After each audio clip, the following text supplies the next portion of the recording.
All right, let's dive right in. Today, we're looking at something pretty wild.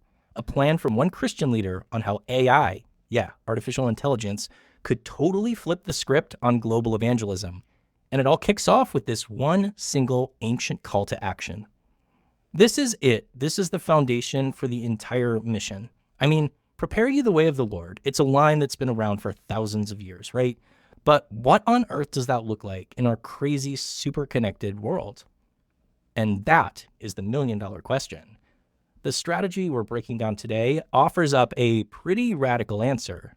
You do it by grabbing a hold of the most powerful tech we've ever created. Okay, so before we get into the how of all this, we got to understand the why. And the why here is a really powerful sense of, theological urgency.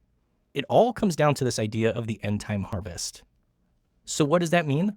Well, according to this belief, based on scripture, spreading the Christian message to every single nation isn't just a goal.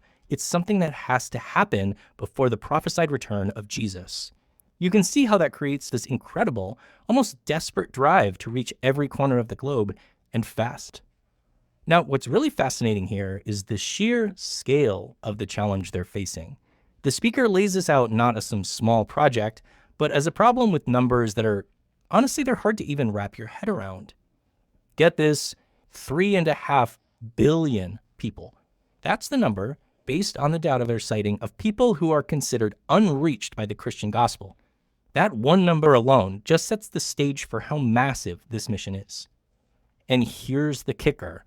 It's not just about individuals. We're talking about more than 7,000 unique groups of people, defined by their own language, their own culture, that are considered unreached. That just adds so many more layers of difficulty to an already huge task. So for centuries, these have been the big roadblocks, right? The great walls standing in the way. You've got language differences, massive geographical distances, cultural misunderstandings, even persecution in some places. All this stuff has made that goal of reaching all nations seem, pretty much impossible.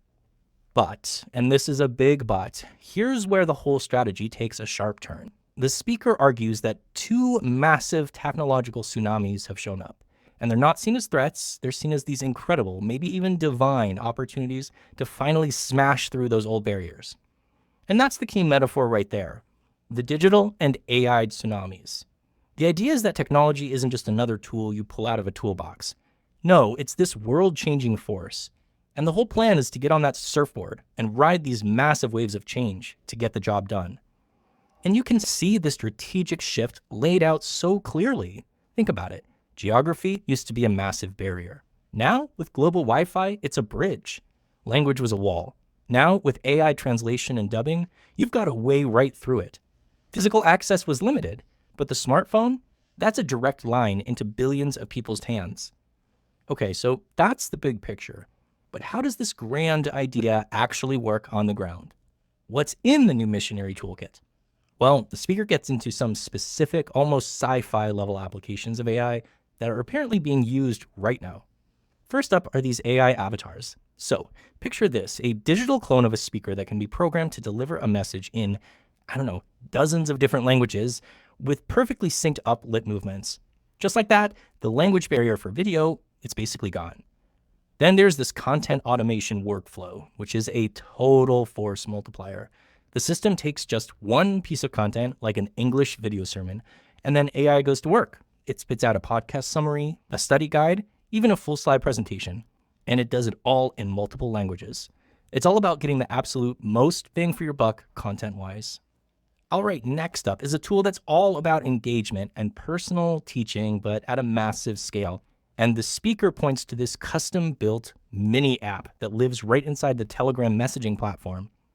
So what this does is it basically turns a simple messaging app into this powerful automated teaching platform. It can serve up lessons on demand, it can answer common questions, it centralizes all the videos and notes, and it can even protect sensitive content for people who might be in restricted countries. It's a whole system in one. Now, the last piece of this puzzle is a real shift in focus. It's not just about what a big ministry can do from a central office with all these fancy tools. Platforms like Facebook or YouTube, they're not just seen as websites. They're seen as the largest digital nations on the entire planet. I mean, we're talking populations in the billions.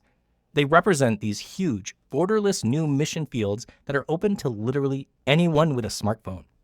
And this quote here really captures that personal call to action. The point the speaker is making is that these new tools enable a constant, active role in the mission. It's a call to be doing business, as the quote says, all the time, not just part-time. So when you put it all together, the strategy is crystal clear. Ride these digital and AI tsunamis to get past those ancient barriers and mobilize a global army of digital missionaries. And it really leaves us with a pretty mind-bending question about where faith and our most advanced technology are headed next.